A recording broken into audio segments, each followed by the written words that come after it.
Notre incapacité à lâcher prise nous freine l'accès au bonheur. Bonjour à tous, je suis Eva Ledemé, spécialiste en gestion du stress et des émotions et je vous partage ici mes conseils bien-être et de santé psychologique.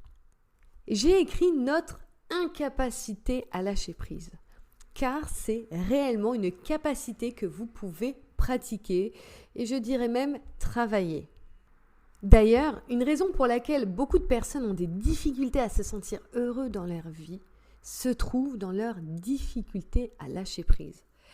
Et peut-être que vous avez déjà remarqué ça chez vous, vous savez, cette envie de tout contrôler, ou même chez les autres. Que ce soit pour une remarque d'un collègue, le comportement d'un proche ou une situation passée. Retenir et ou ressasser mentalement des moments négatifs nous amène à nous sentir malheureux et en plus à cultiver ce sentiment à l'intérieur de nous. Et ça, vous avez besoin de dire stop pour arrêter ce cycle et petit à petit transformer cette manière de penser de manière de plus en plus positive pour vous. Alors attention, quand je dis positif, je parle du positif réaliste qui prend nos deux polarités. Ce que j'ai fait, c'est que je vous ai préparé un exercice qui peut vous aider à améliorer votre capacité à lâcher prise. Cet exercice peut aussi vous aider à augmenter votre énergie positive, on peut appeler ça comme ça, mais on peut aussi appeler ça votre manière de penser afin de cultiver plus de joie que de négatif, parce que notre cerveau, comme vous savez, il va plus facilement vers du négatif que du positif.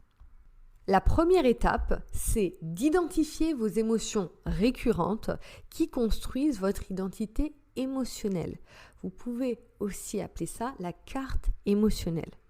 Ça commence par examinez les émotions positives comme les émotions négatives qui dirigent votre quotidien. Car nous avons tous deux polarités émotionnelles. Qu'elles soient positives ou négatives, elles sont toutes différentes selon chacun. Je vais vous donner quelques exemples. En émotion négative, il va y avoir des personnes qui sont plus colériques par exemple, ou d'autres qui vont avoir tendance à être plus frustrées, pessimistes ou des personnes qui ressentent plus facilement la peur ou même la déception.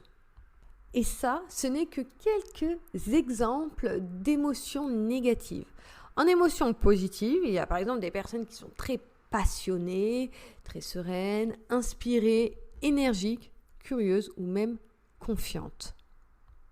D'ailleurs, pour vous aider à trouver vos deux polarités émotionnelles, ce que je vous conseille, c'est de rechercher sur Internet une liste d'émotions et de sentiments afin de vous aider à repérer quelles sont les émotions qui sont les plus récurrentes pour vous.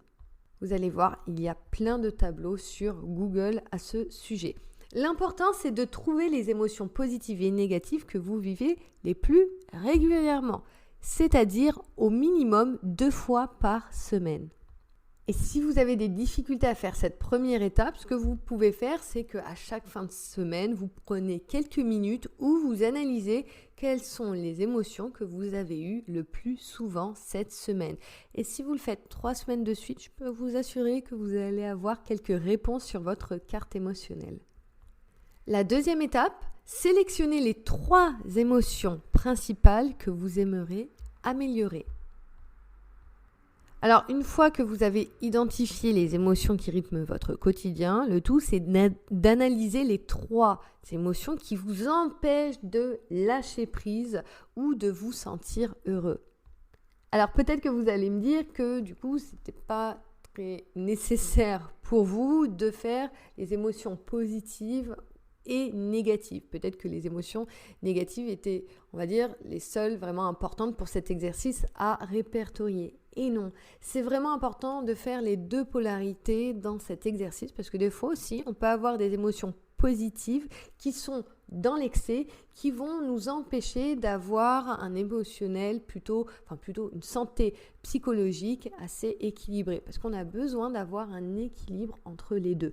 trop de positif n'est pas bon non plus, trop de négatif, mais ça c'est évident, n'est pas bon. On a besoin d'un équilibre entre les deux. La troisième étape, recherchez les comportements et les actions qui vous aideront à diminuer ou à transformer ces émotions qui vous freinent. Le tout, c'est de trouver des sentiments ou des émotions de remplacement. À nouveau, vous pouvez vous aider de votre tableau que vous avez recherché sur Google, par exemple. Je vais vous donner quelques exemples. Pour la peur, vous pouvez très bien transformer ou améliorer cette émotion par le courage et la détermination. Pour la frustration, pareil, vous pouvez la transformer par des sentiments de satisfaction et d'appréciation. J'irai même plus sur l'appréciation personnellement. En ce qui concerne la déception, pareil, vous pouvez la transformer par un comportement ou une manière de penser plus compréhensive ou par de la compassion. Le tout, c'est d'essayer de trouver les émotions, les sentiments qui sont les plus simples pour vous à pratiquer. Donc là, vous allez le voir plutôt dans votre quotidien, dans la pratique de cet exercice. D'ailleurs, la quatrième étape, c'est de pratiquer l'émotion. Pourquoi ? Parce que vous avez besoin de faire évoluer positivement cette émotion qui vous gêne. On ne va pas supprimer l'émotion négative, on va la transformer. Et vous devez pratiquer cette émotion dite contraire à chaque fois que cette émotion vous freine dans votre épanouissement personnel. Donc c'est simple. À chaque fois que vous voyez que cette émotion vous gêne, vous vous rendez compte qu'on a quelque chose qui nous gêne, ça vient assez rapidement, et bien vous repensez à une émotion contraire qui va vous permettre de transformer, de transcender cette émotion de manière plus motivante et inspirante pour vous. Et je vous dis, au début, ça va pas être si simple, vous avez besoin de le pratiquer régulièrement, je dirais même tous les jours, jusqu'à que cela devienne naturel pour vous. Et je peux vous assurer que si vous le faites au minimum 3 fois par jour, donc à chaque fois que vous avez une émotion qui vous gêne, vous allez vite en voir les bénéfices. Et c'est au travers de cet exercice que vous allez entraîner votre cerveau à changer d'état d'esprit. C'est tout le but de l'exercice. Car en pratiquant une émotion motivante, à chaque fois que votre émotion gênante arrive, eh bien il va l'enregistrer. C'est-à-dire qu'il va enregistrer cette manière de fonctionner, c'est-à-dire de passer de cette émotion gênante à cette émotion motivante le plus rapidement possible. Et c'est comme ça que vous allez gagner en vitesse. Votre cerveau va s'habituer à aller de plus en plus rapidement vers cette nouvelle émotion, plus inspirante et bénéfique pour vous. Mais ok, c'est un travail. C'est un travail, mais il est accessible à tous. Même si cela va vous demander au début un temps de réflexion, comme le petit travail de analyser, examiner vos émotions, et aussi de l'adaptation dans la pratique. Mais vraiment, gardez espoir et surtout ce genre d'exercice qui vous fait sortir un peu de votre zone de confort est un vrai apprentissage personnel sur vous. Vous allez mieux vous connaître et c'est au travers de cette connaissance que vous allez pouvoir aussi vous améliorer. Et honnêtement, si vous avez des émotions ou des sentiments qui vous empêchent d'avancer ou de lâcher prise, cet exercice peut vraiment vous aider à cultiver un état d'esprit motivant. Et je pense qu'on en a tous besoin. Si ce n'est pas maintenant, ça peut vous servir dans un autre moment de votre vie. Attention, bien sûr, cet exercice vaut pour des émotions gênantes et inconfortables dans votre quotidien. C'est différent pour des émotions dues à des traumatismes ou autres expériences plus complexes, par exemple. Là, sûrement, vous aurez besoin d'un accompagnement plutôt professionnel ou de travailler cela en profondeur. Dans tous les cas, c'est un exercice très intéressant pour connaître sa carte émotionnelle. Et je suis sûre, entre vous et moi, que vous ne la connaissez peut-être pas. Et en tout cas, ça va vous aider à mieux vous connaître et à vous sentir plus épanoui. Maintenant, à l'action. Merci à tous pour votre écoute, c'était un plaisir de partager avec vous. Si vous voulez retrouver mes articles, parce que ce podcast, vous l'avez aussi en article. Je fais aussi plein d'infographies sur mes réseaux sociaux.